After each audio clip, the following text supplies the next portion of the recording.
to give dialogue, especially during these holy periods of Easter and Ramadan. It is in this context that we make this counter-offer to Hon. Ruto's call for dialogue. Mr. Ruto has asked me and Azimio to enter into a constitutional, open-ended and binding dialogue with his government to find a resolution to the issues that we in Azimio have raised about the last year's election and the key governance and the cost of living issues facing our country. As Kenyans know, we disputed the 2022 election results declared by the then IBC chairman, Wafula Chebukati, and a minority of 2 commissioners against the express decision of a majority of 4 commissioners to reject those results. To our consternation, the Supreme Court unfortunately agreed with the IBC. We refuse to accept the ruling of the Supreme Court as biased and lacking in proper jurisprudence.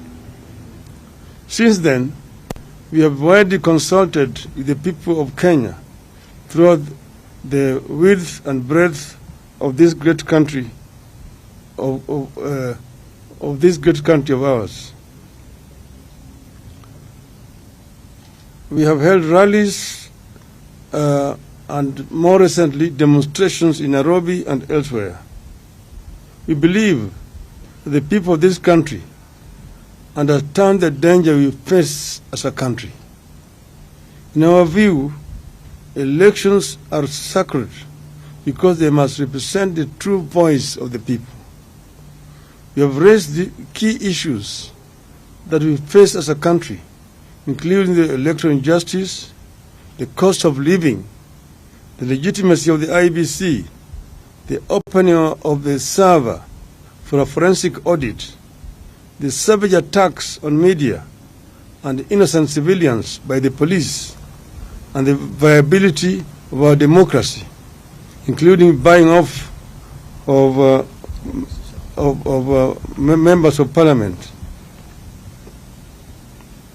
We have said that members of parliament, once elected in political parties, must carry that mandate for the rest of the life of that parliament.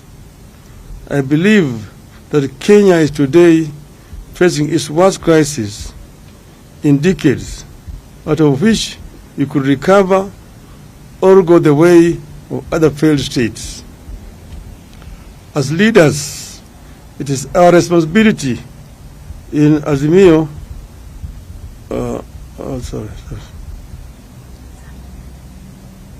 As leaders, it is our responsibility in Azimio la Umoja to save this country from the catastrophe.